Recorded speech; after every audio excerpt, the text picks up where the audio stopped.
गरुड़ जी की पूजा किए।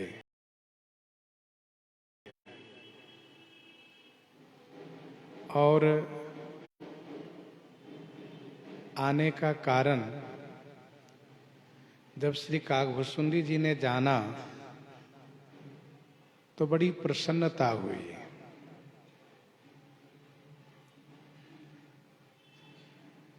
श्री गरुड़ जी ने यह कहा कि मुझे श्री राम कथा सुनने की इच्छा है।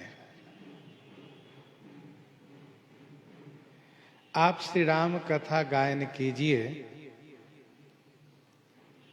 इसके लिए मैं आपसे बार बार विनती करता हूं।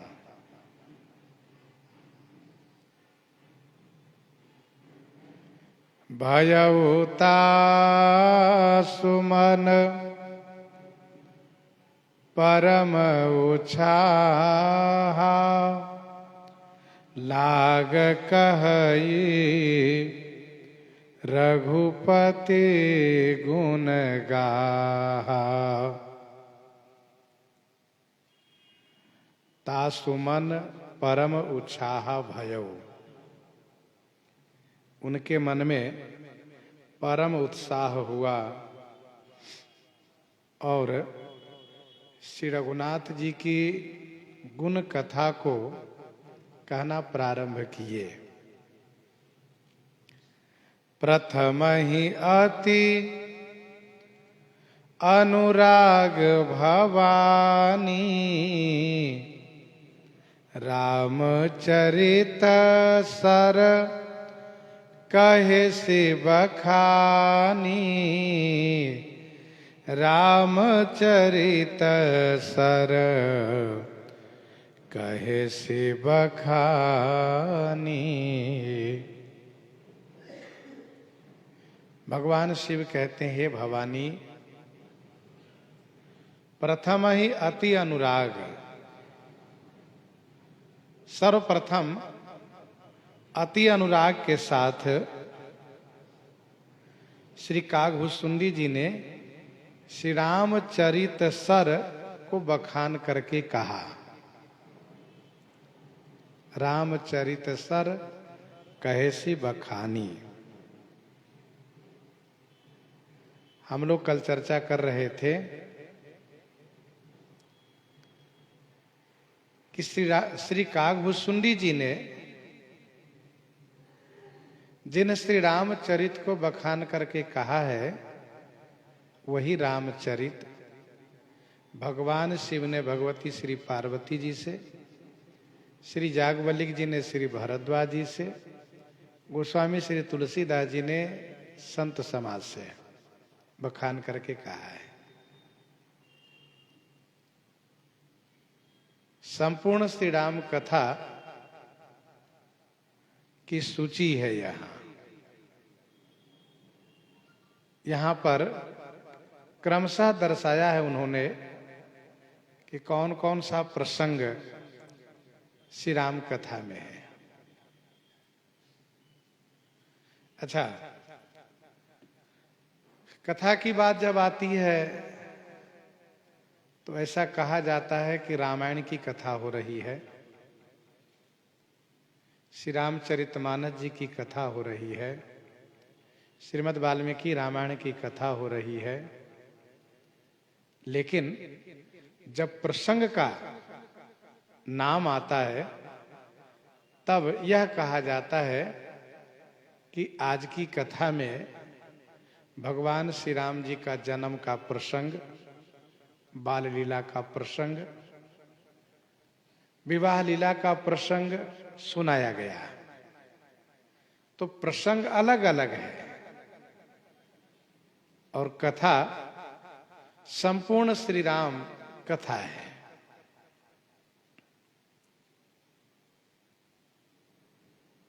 श्री काकभुसुंडी जी ने सर्वप्रथम श्री रामचरित सर को बखान करके कहा।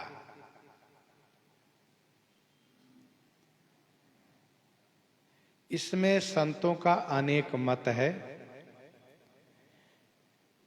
कुछ संतों का यह कहना है कि विमल कथा कर किन्ह आरंभा, दोहा संख्या 35 बालकांड में। दोहा संख्या 35 बालकांड में चौपाई संख्या 6 से विमल कथा कर किन्ह आरंभा, सुनत नसाही काम मद दंभा, यहां से लेकर के दोहा संख्या 43 के 8वीं चौपाई तक। फिर यहाँ ही मृगी जिमि जीव दुखारी, यहां तक श्री रामचरित सर है। दूसरा जो कुछ संतों का भाव है, जैसे कि एक ने ये कहा कि 35 से लेकर के 43 तक, दूसरे ने कहा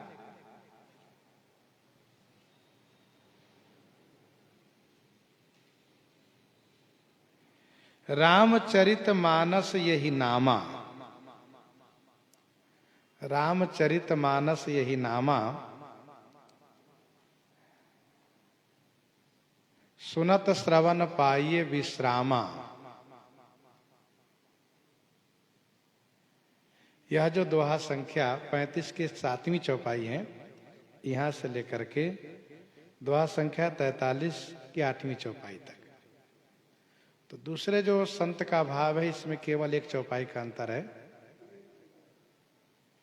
6वीं और 7वीं चौपाई।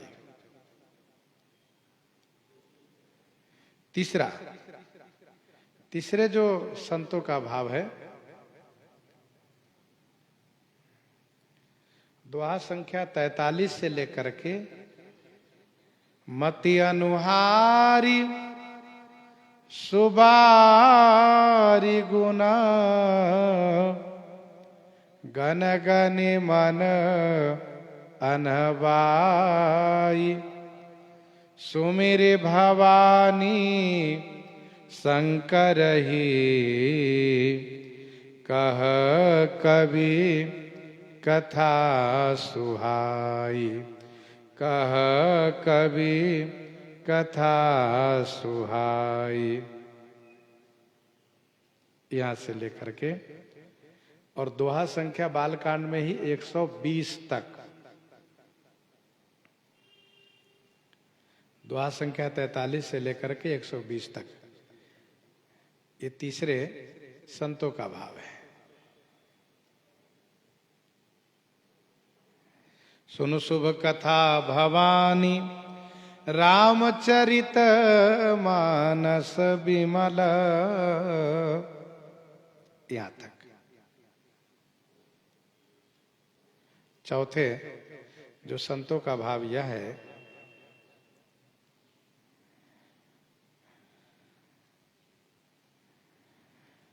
दोहा संख्या 35 के चौपाई संख्या 11 से, दोहा संख्या 35 के चौपाई संख्या 11 से, रचि महेश निज मानस राखा, रचि महेश निज मानस राखा, पाई सुसमौ शिवासन भाखा, यहां से लेकर के बालकांड में दोहा संख्या 124 के चौपाई संख्या 4 तक। दोहा संख्या 124 के चौपाई संख्या 4 तक।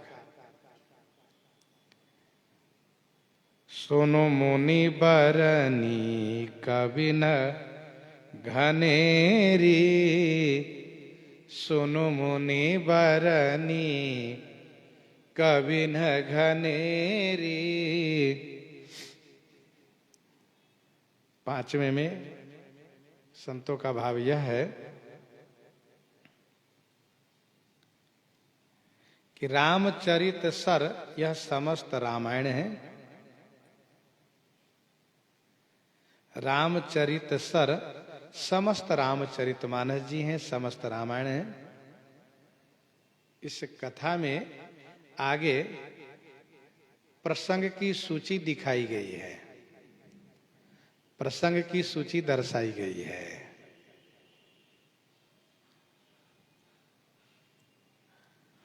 छठवें में कुछ संतों का यह भाव है, दोहा संख्या 43, मति अनुहारी सुबारी गुना से लेकर के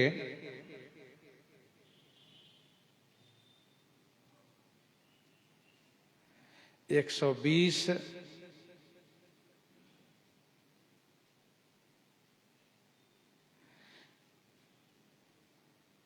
और मतलब 120 तक भूमिका है।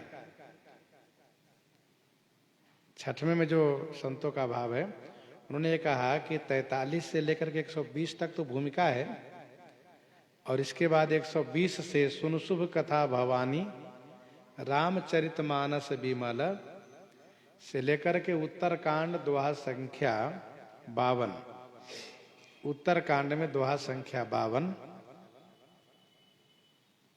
गिरिजा सुनहु विशदयः कथा, गिरिजा सुनहु विशदयः कथा, मैं सब कही मोरी मति जथा, यहां तक रामचरित सर है।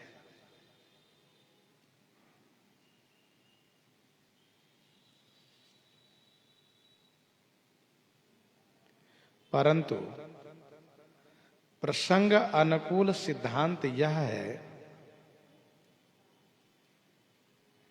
कि भगवान शंकर के मुख से निकला हुआ कैलाश प्रकरण है, जो 4 दोहे में है।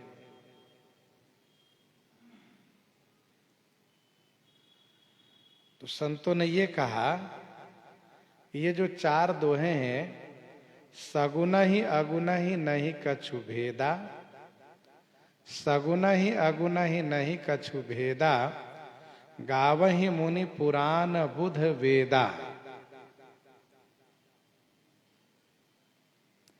116 के प्रथम चौपाई, बालकांड में ही ये सब है। दोहा संख्या 116 के प्रथम चौपाई, सगुन ही अगुन ही नहीं कछु भेदा, गावहि मुनि पुराण बुध वेदा, यहां से लेकर के दोहा संख्या 119 में चौपाई संख्या 7 तक, अस संशय आनत और माही, ज्ञान विराग सकल गुण जाही, अस संशय आनत और माही, ज्ञान विराग सकल गुण जाही, यहां तक।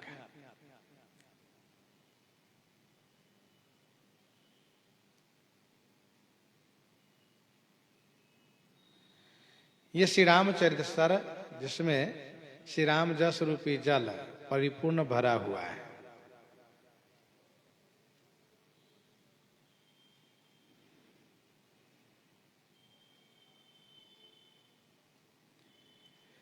फिर कुछ संतों ने यह कहा कि यदि ये कहा जाए कि इसके पूर्व का प्रसंग और पर का प्रसंग, पूर्व का और पर का प्रसंग क्या है, तो उस पर उन्होंने ये कहा कि श्री रामचरित सरोवर के चारों दिशा की भूमि है।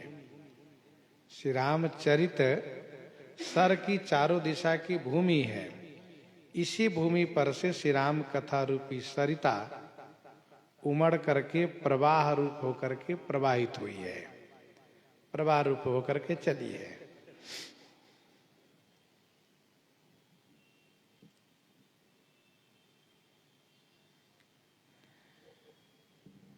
सभी संतों ने अपने अपने मत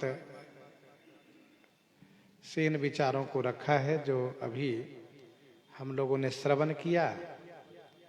हमारे गुरुजी महाराज कहा करते थे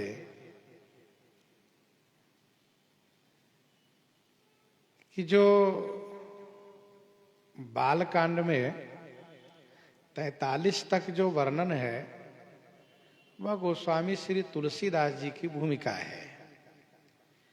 उन्होंने एक मानस का रूपक प्रस्तुत करते हुए, मानसरोवर के रूपक को प्रस्तुत करते हुए और मान सरोवर से जैसे श्री सरजू जी आई हैं, वैसे श्री राम कथा रूपी श्री सरजू जी को प्रवाहित किया। इसके बाद जुड़ जाता है श्री याज्ञवल्क्य भरद्वाज जी का संवाद। श्री भरद्वाज जी ने जब श्री राम तत्व का प्रश्न किया, श्री राम जी के संदर्भ में प्रश्न किया, उन्होंने श्री राम जी के संदर्भ में जानना चाहा, तो श्री याज्ञवल्क्य जी ने श्री राम कथा प्रारंभ करके और भगवान शिव की कथा सुनाना शुरू किया, यह जानने के लिए कि श्री भरद्वाज जी के हृदय में श्री राम जी और श्री शंकर जी के प्रति कोई भेद तो नहीं है। जब श्री भरद्वाज जी ने कथा सुनने के बाद प्रसन्नता दिखाई, तब श्री याज्ञवल्क्य जी ने ये कहा कि प्रथम ही मैं कही शिव चरित बूझा मरम तुम्हार। प्रथम ही मैं कही शिव चरित बूझा मरम तुम्हार, सुचि सेवक तुम राम के रहित समस्त विकार। और ऐसा कह करके फिर उन्होंने भगवान शिव और पार्वती जी का संवाद कैसे हुआ उसको प्रारंभ किया।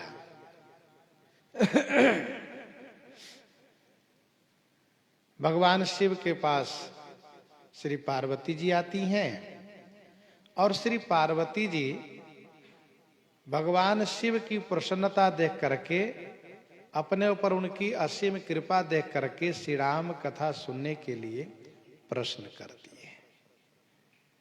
भगवान शिव श्री राम परत्व का वर्णन करते हैं, श्री राम जी के जो ईश्वरत्व है उसका वर्णन करते हैं। और फिर इसके बाद 120 दोहा में, दोहा संख्या 120 में जो भगवान शिव यह कहते हैं कि सुनु शुभ कथा भवानी रामचरित मानस विमल, कहा भुसुंडी बखानी सुना बिहग नायक गरुड़, सुना बिहग नायक गरुड़, कहा भुसुंडी बखानी सुना बिहग नायक गरुड़। यहां पर भगवान शिव ने यह कहा कि मैं जो सुनाने जा रहा हूं वह श्री कागभुसुंडी जी द्वारा वर्णित है, कथित है, और श्री गरुड़ जी के द्वारा वह कथा सुनी गई है। दोहा संख्या 120 में ये बात भगवान शिव ने कही। यहां से यदि हम इस प्रसंग को लेते हैं तो रामचरित सर कहे सि बखानी दोहा संख्या 120 से लेकर के 124 तक है।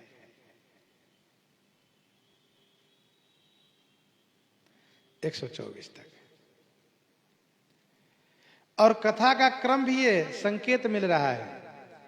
रामचरित सर कहे सी बखानी, और इसके बाद पुनि नारद कर मोह अपारा, कहे सी बहुरी रा वन अवतारा।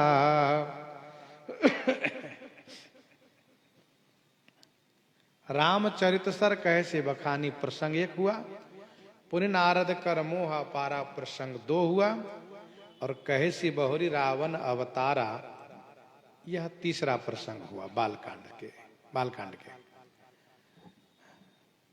यहां पर विचारणीय बात यह है, कि यदि श्री कागभुसुंडी जी द्वार संख्या 35 और 43 के बीच कहते,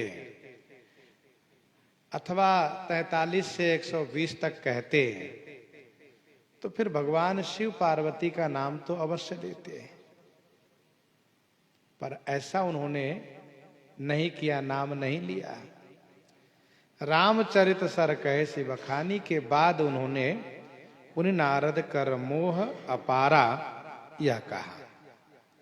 पुनि माने फिर देवर्षि नारद जी का अपार जो मोह हुआ वह प्रसंग कहा, और बहुरी माने फिर रावण का अवतरण जैसे हुआ इस धरातल पर उस प्रसंग को कहा। पुनि नारद कर मोह अपारा दोहा संख्या 124 से शुरू हो जाता है। गिरिजा चकित भई सुनि वाणी नारद विष्णु भगत पुनि ज्ञानी।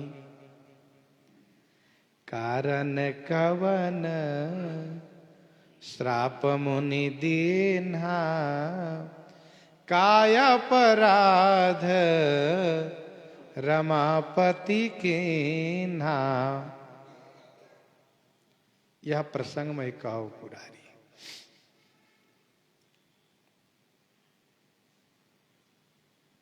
रामचरित सर के अंतर्गत जो प्रस्तुत चौपाई है, सुनु गिरिजा हरि चरित सुहाए विपुल विशद निगमागम गाए हरि अवतार हेतु जय होई।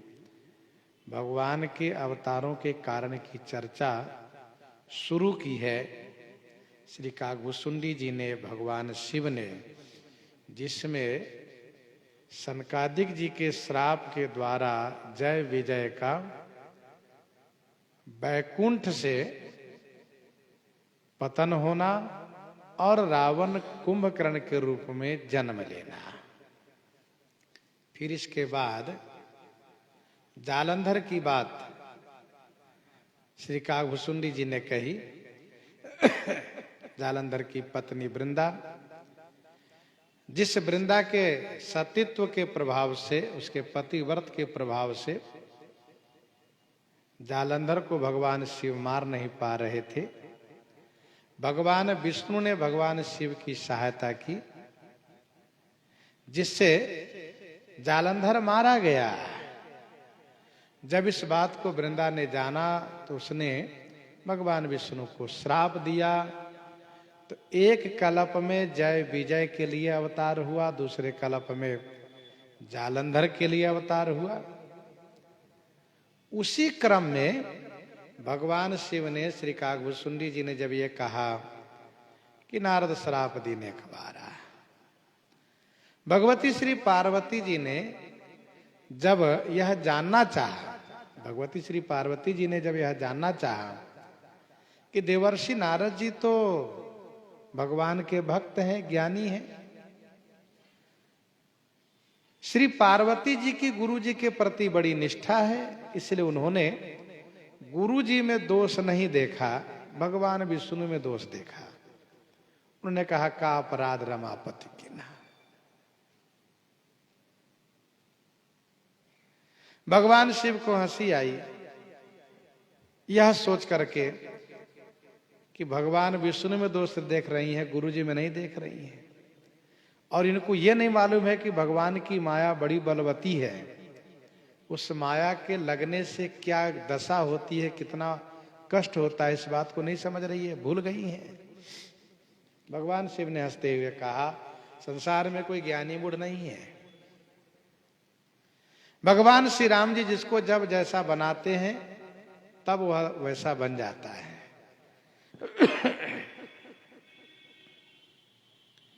नारद जी के अपार मोह का प्रसंग 124 से लेकर के 139 दोहा तक है। देवर्षि नारद जी विचरण हमेशा किया करते हैं, कहीं स्थिर नहीं रहते हैं, और इसका कारण यह है कि उनको दक्ष का श्राप है, ठहर नहीं सकते। घूमते घूमते विचरण करते हुए हिमालय में पहुंच गए। वहां पर उन्होंने एक गुफा देखा, समीप में श्री गंगा जी को दर्शन किया, आश्रम बड़ा सुंदर दिखाई दिया। भगवान को स्मरण करने लगे तो उनको समाधि लग गई। भगवान के श्री चरणों में अनुराग हुआ, भगवान को स्मरण किए, श्राप की गति रुक गई, समाधि लग गई। देवर्षि नारद जी की समाधि से देवेंद्र को मन में संदेह हो गया। देवेंद्र के मन में संदेह इस बात को लेकर के हो गया कि नारद जी देवर्षि तो हैं, कहीं ऐसा तो नहीं उनके मन में देवराज बनने की इच्छा हो गई है। इसीलिए उन्होंने कामदेव को भेजा। कामदेव ने अपना पूरा पुरुषार्थ दिखाया, लेकिन नारद जी के ऊपर भगवान की अतिशय कृपा है, इसलिए कोई प्रभाव नहीं पड़ा। कामदेव पराजित हुए, परास्त हुए। नारद जी के चरण में वंदन प्रणाम किए। नारद जी ने उन्हें समझा करके विदा किए। उन्होंने जाकर के स्वर्ग में नारद जी की बड़ी प्रशंसा की। सुनकर के सबको बड़ा आश्चर्य हुआ। स्वर्ग लोक में देवर्षि नारद जी की प्रशंसा की डंका बजी, बड़ी वाहवाही होने लगी। देवर्षि नारद जी को अहंकार हो गया और अहंकार होने पर उन्होंने भगवान शिव के पास जाकर के उनसे सारी कथा सुनाई। भगवान शिव ने यह कहते हुए मना किया कि देखो भाई, जिस प्रकार से आप मुझे सुना रहे उस प्रकार से भगवान कभी मत सुनाइएगा, नहीं तो भगवान को अच्छा नहीं लगेगा और फिर आपको परेशानी हो जाएगी। यदि भगवान कभी चर्चा भी करे तब भी इस बात को नहीं कहिएगा। तो देवर्षि नारद जी के मन में यह बात आ गई कि भगवान शिव नहीं चाहते हैं कि नारद जी का भी नाम हो काम और क्रोध जीतने में, इसलिए हमको मना कर रहे हैं। हम तो कहेंगे जरूर। ऐसा सोच करके ब्रह्मलोक गए। पहले ब्रह्मलोक में धीरे धीरे चर्चा हुई। स्वयं तो नहीं कहा उन्होंने नारद जी ने, लेकिन ब्रह्मा जी को पता चला। सब लोग जान गए कि नारद जी काम और क्रोध दोनों पर विजय किए हैं, इसलिए नारद जी को आजकल विशेष अभिमान हो गया है। एक बार भगवान के पास पहुंचे, कहा क्षीर सागर में। भगवान उठ करके इनसे मिलते हैं और जैसे प्रभु ने कहा नारद जी आइए बैठिए, तो और दिन भगवान के आसन पर नारद जी नहीं बैठते थे, लेकिन आज मन में इस बात को अहंकार है कि हमारी योग्यता है तभी तो हमारे ठाकुर जी हमें इस प्रकार से आदर दे रहे हैं। बराबर के आसन पर बैठे गए, शेष सैया पर बैठे गए। प्रभु ने कहा क्या बात है नारद जी, बहुत दिन के बाद कृपा की है। जो ही भगवान ने चर्चा की, जो ही उनको छेड़ा, वैसे ही उन्होंने सारी कथा कह सुनाई। जिनको अभिमान होता है उनको थोड़ा मौका मिलना चाहिए अपनी बात सुनाने के लिए। जहां मौका मिला कि वे अपनी गुणगाथा शुरू कर देते हैं, गुणगाथा शुरू कर देते हैं। इस प्रकार से उन्होंने सुनाया। भगवान को सुनाने लगे। यद्यपि भगवान से मना किए हैं लेकिन मन नहीं माना, इसलिए सब सुना दिए। गोस्वामी जी को कहना पड़ा यह तो भगवान की बलवती माया है। भगवान कुछ रूखे हो गए। प्रभु ने कहा नारद जी, आपके सुमिरन से विकारों का नाश होता है, नाश होगा।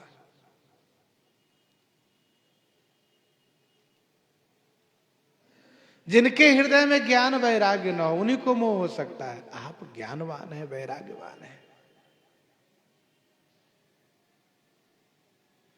जब भगवान ने बड़ी प्रशंसा की, नारद जी ने कहा यह सब आपकी कृपा है प्रभु। ठाकुर जी ने मन में देखा कि इनको तो अभिमान हो गया है, लेकिन अभिमान अभी बड़ा नहीं हुआ है, अभी अभिमान अंकुरित हुआ है। अभी 2 दल है, अभी यह चुटकी से पकड़ के उखाड़ा जा सकता है, और यदि ये वृक्ष रूप ले लेगा तो फिर उखाड़ने में भी परेशानी, और उखड़ने पर जिनका यह वृक्ष है उनको भी परेशानी, उनको भी कष्ट होगा।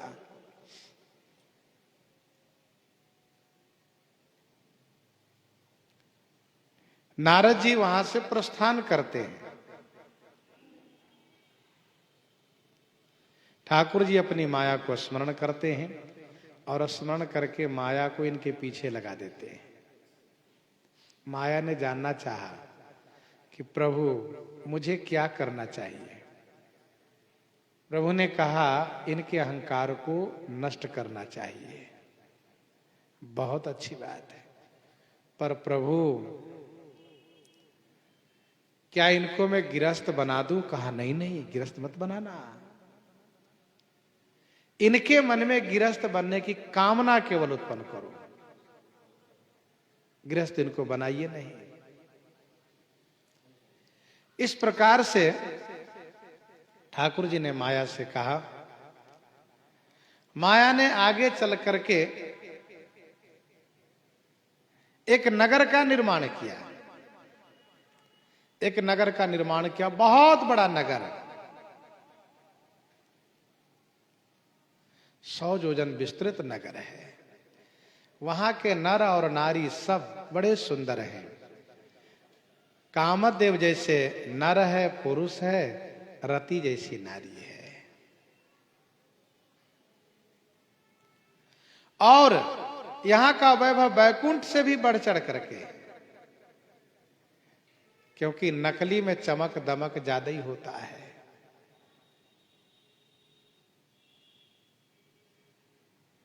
वहां के राजा शीलनिधि है। शीलनिधि राजा की बेटी विश्वमोहिनी है। विश्वमोहिनी का स्वयंवर हो रहा है।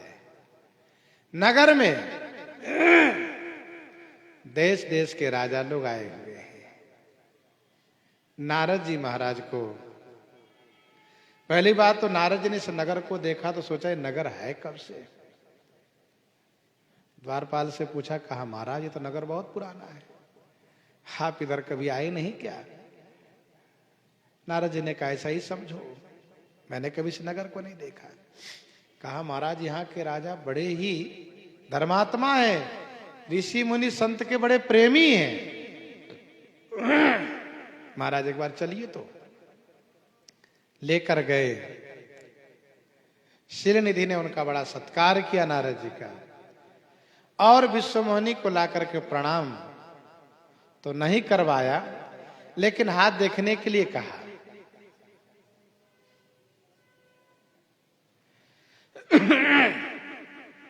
प्रणाम क्यों नहीं करवाया?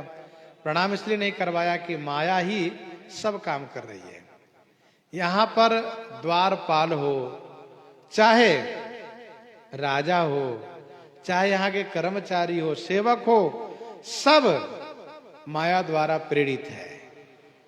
माया ने सोचा कि यदि मैं प्रणाम कर लूं और फिर बाद में इनको फजियत करूं तो ये अच्छा नहीं होगा।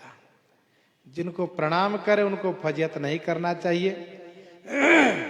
इसलिए माया ने प्रणाम नहीं किया और शीलनिधि को प्रेरित भी नहीं किया कि आप प्रणाम करवाइए। हाथ देख करके नारद जी भी मोहित हो गए। पहली बात तो रूप पर भी मोहित हो गए, भाग्य रेखा देख करके और भी मोहित हो गए।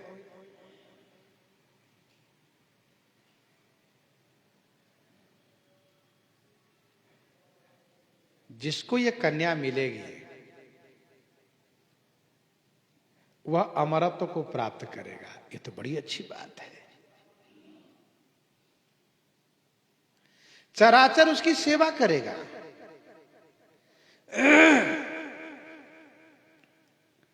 इस प्रकार से लक्षण देखने लगे। समर भूमि में उसको कोई जीत नहीं सकता,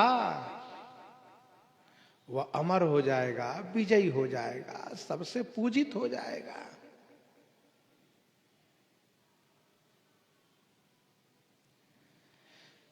इस बात को उन्होंने छुपा करके रखा, कहा नहीं, क्योंकि यह नियम है। माया की चाहना होते ही झूठ बोलने की इच्छा हो जाती है। माया को चाहते ही माया पहले झूठ बुलवाती है। माया को चाहने वाले हमेशा झूठ बोलते हैं, वे झूठ अवश्य बोलते हैं। इस प्रकार से कुछ बना करके और नारद जी चल दिए यह सोच करके कि विवाह तो मैं ही करूं इनके साथ। पर सोचते हैं विवाह हो कैसे, मेरे पास वह रूप नहीं, वह वैभव नहीं, विवाह कैसे होगा मेरा।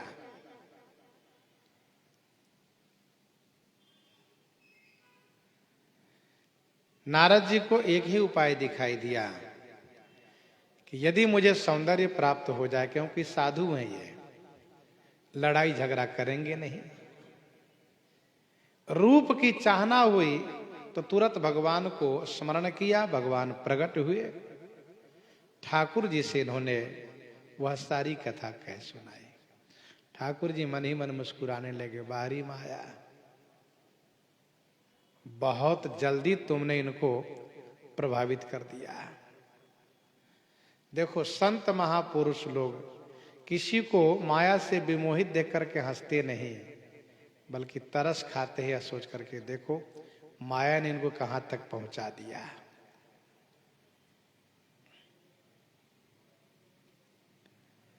नारद जी ने कहा, प्रभु मैंने सोचा है कि अब शादी कर लूं। ऐसा कहा,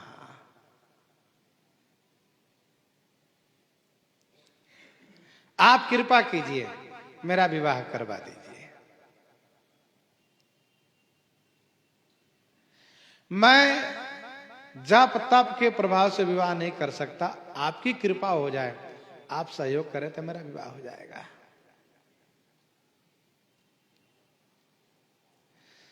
मानो प्रभु ने यह कहा कि नारद जी मैं किस तरह से सहायता करूं, तो नारद जी ने कहा कि आप अपना स्वरूप दे दीजिए मुझे, कुछ घंटों के लिए अपना रूप दे दीजिए, फिर मैं रूप लौटा दूंगा। जिसके पास वस्तु का अभाव होता है वे किराया पर ले लेते हैं विवाह के लिए, और यदि यह वस्तु अपने उनके मित्र के पास हो तो मित्र से ले लेते हैं। यह नियम है।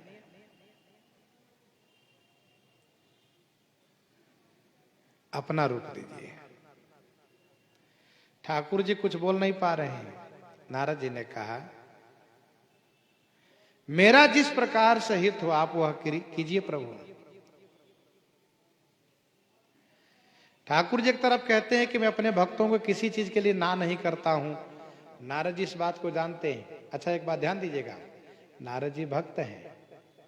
यदि भक्त के मन में कुछ कामना भी होती है तो वह अपने भगवान से मांगता है, ये अच्छी बात है। यदि किसी और से नारद जी मांगते तो नारद जी की बात बनती नहीं बल्कि बिगड़ जाती है। अपने ठाकुर जी से मांगा। ठाकुर जी ने कहा, सुनिए, हित नहीं मैं आपका परम हित करूंगा।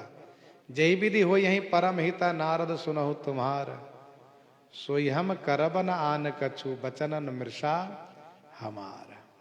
एक बात बताऊं नारद जी? कहिए प्रभु।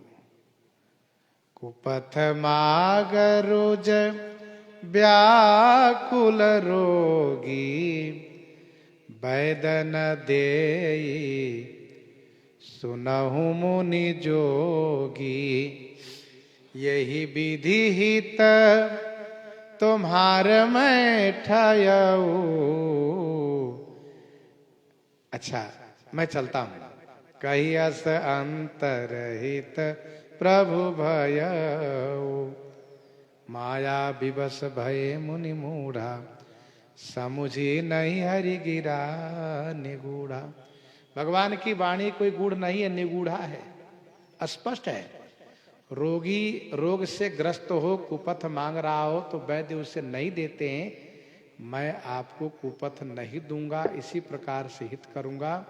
जैसे वैद्य रोगी का हित करते हैं, लेकिन नारद जी नहीं समझ पाए। नारद जी के मन में यह प्रसन्नता है कि यदि भगवान को न देना होता तो आते नहीं, और आए, मेरी बात को उन्होंने ध्यान से सुना और फिर मैंने जो कहा उसे उन्होंने स्वीकार कर लिया। अब तो मेरा विवाह हो जाएगा, फिर आगे का प्रबंधन मैं कर लूंगा, घर मकान दुकान सब बना लूंगा। इस प्रकार से नारद जी बड़े प्रसन्न हैं। तुरंत स्वयंवर भूमि में नारद जी पहुंच गए। उपस्थित सभी लोगों ने उनको नारद जान करके प्रणाम किया है, लेकिन दो सदस्य ऐसे हैं जो नारद जी के साथ लगे हुए हैं। और वो कब से लगे हैं तो कहा कैलाश से ही लगे हुए, जब से भगवान शिव ने उनको समझाया है। और वे नहीं माने तो उन दोनों को लगा कि कुछ न कुछ खेल जरूर होगा, चलो चलते हैं। अच्छा, कुछ लोगों को क्या है, अपना सारा काम धंधा छोड़ करके उसके पीछे पड़ जाते हैं। जिनका कोई उपहास होने वाला हो, जिनकी हंसी होने वाली हो, जिनकी निंदा होने वाली है, जिनको परेशानी होने वाली हो, उनके पीछे पड़ जाते तमाशा देखने के लिए, देखो क्या होता है। तो ये तो कौतुकियन आलस नाही, ये जिसको कौतुक प्रिय है उनको आलस नहीं लगता। क्या ठंडी, क्या गर्मी, क्या दिन, क्या रात, क्या बरसात, चल देंगे। उनको बड़ा आनंद आता है उसी में। तो इस प्रकार से ये दोनों शिवगण उनके साथ में है। लोगों ने ये सोचा कि संभवतः नारद जी के चेला हैं, नारद जी के शिष्य हैं, इसीलिए किसी ने कुछ पूछा नहीं। नारद जी ने ये सोचा कि ये संभवतः यहाँ के दो कर्मचारी है जो हमारे साथ लगे हुए हैं हमारी व्यवस्था में। पर ये दोनों तो हंसी करते हैं,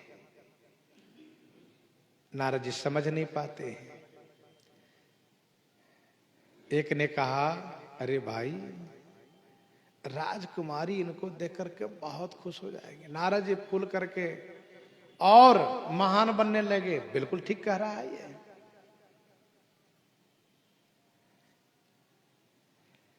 और कुछ देर के बाद जब विश्वमोहिनी आई जयमाल लेकर के, और उन्होंने जैसे देखा वैसे उनको बहुत बुरा लगा। उन्होंने निश्चय कर लिया कि उस तरफ मुझे जाना ही नहीं है। जिस दिशा में जहां नारद जी बैठे थे, विश्वमोहिनी ने उधर देखना ही बंद कर दिया, देखा ही नहीं, जाना तो दूर रहा। नारद जी सोचने लगे कि अरे भाई, एक बार इधर तो आ जाए, मेरी ओर देख तो लें। माया ने यहां तक पहुंचा दिया कि नारद जी बहुत परेशान हो गए। बार बार उचट करके देख रहे हैं, उचक करके देख रहे हैं। लेकिन इसी बीच भगवान राजकुमार के वेश में पहुंचे हैं ठाकुर जी। उनसे जयमाल लेकर के वहां से प्रस्थान कर गए। तब शिवगणों ने कहा, इसी मुंह से विवाह करने आए हैं आप? अपना मुख देखिए। तो उन्होंने तुरंत पानी में देखा, बानर का मुंह, आग बबूला हो गए। ठहरो ठहरो, तुम दोनों ठहरो, कहां भागे जा रहे हो? उन दोनों को श्राप हुआ, तुम दोनों राक्षस बन जाओ। तुमने बड़ी हंसी उड़ाई है ना, अब मुझे पता चला। मुझे हंसे हो, उसका फल ले लो, आगे किसी को मत हंसी करना। फिर से नारद जी ने अपने मुख को देखा तो बानर वाला मुख नहीं था, नारद जी वाला मुख मिल गया। लेकिन मन में संतोष नहीं हुआ, मन में गुस्सा लगी है। क्यों? क्योंकि माया का प्रभाव अभी बना हुआ है। नारद जी महाराज चल दिए, यह सोचते हुए कि मैं चल करके उनको श्राप दूंगा, क्योंकि उन्होंने मेरी हंसी उड़ाई है। यदि श्राप नहीं लेंगे तो मैं मर करके ब्रह्महत्या दूंगा उनको। रास्ते में ठाकुर जी मिले। ठाकुर जी बड़े ही कौतुकी हैं। श्री जी को और विश्वमोहिनी दोनों को साथ में लेकर आए, जैसे नारद जी को लगे कि हम ही लेकर आए, कोई और नहीं है। अब नारद जी तो सिर नीचे किए हुए बहुत तेजी से चले जा रहे हैं क्षीर सागर की ओर। ठाकुर जी ने बीच में ही कहा, क्यों नारद जी, क्या बात है, किधर जा रहे हैं? बड़े मीठे शब्दों में प्रभु ने कहा, आप किधर? जैसे देखा कि अरे लक्ष्मी जी भी और विश्वमोहिनी भी, फिर तो नारद जी का क्रोध अपनी चरम सीमा पर चला गया। बहुत उन शब्दों का प्रयोग किया उन्होंने जो नहीं करना चाहिए।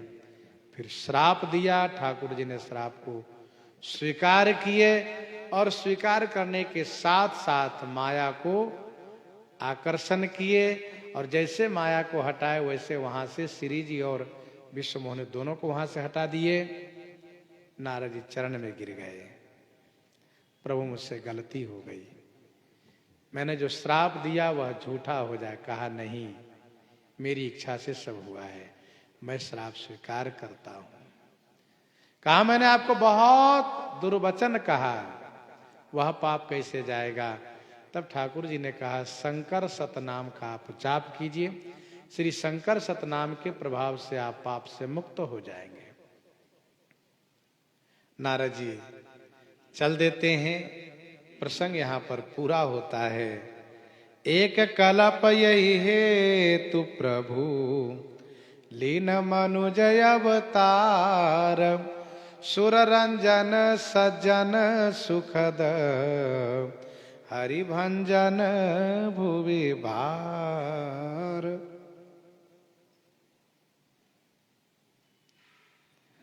सुर नर मुनि को नाही जहि न मोह माया प्रबल, अस विचारी मन माही भजिए महामायापति। पुर नारद कर मोहा पारा, कैसे बहुरी रावण अवतारा। कहे से बहुरी रावण अवतारा।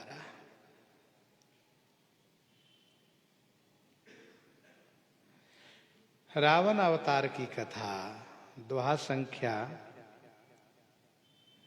152।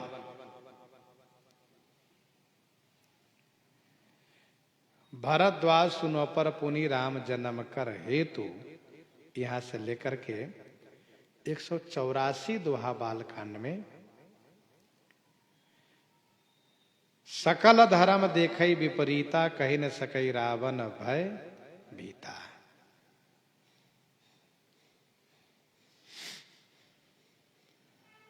देवर्षि नारद जी के मोह प्रसंग के बाद प्रसंग है श्री मनु शत्रुपा जी का। इसके बाद प्रसंग प्रारंभ हो जाता है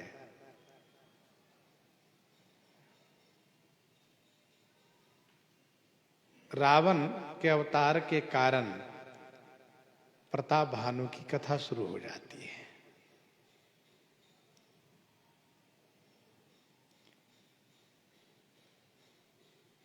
सुनो मुनि कथा पुनीत पुरानी, जो गिरजा प्रति शंभु बखानी। विश्वविख्यात एक कैकेयी देश है जहां के राजा सत्यकेतु है, बड़े धर्मात्मा राजा। उनके 2 पुत्र हुए,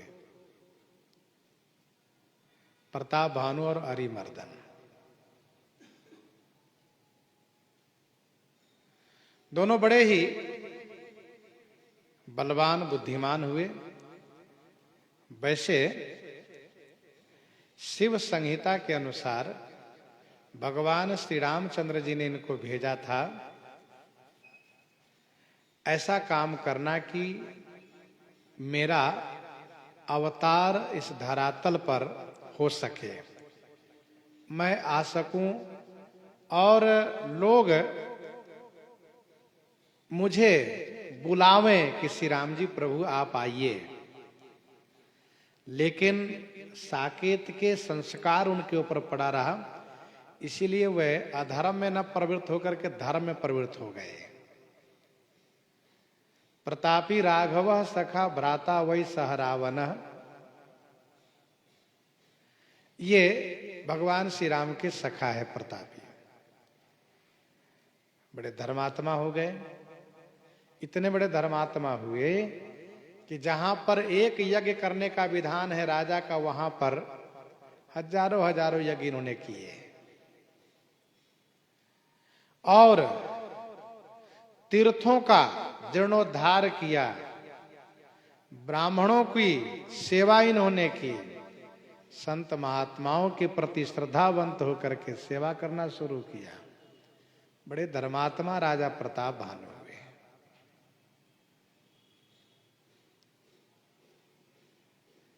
एक बार शिकार में गए,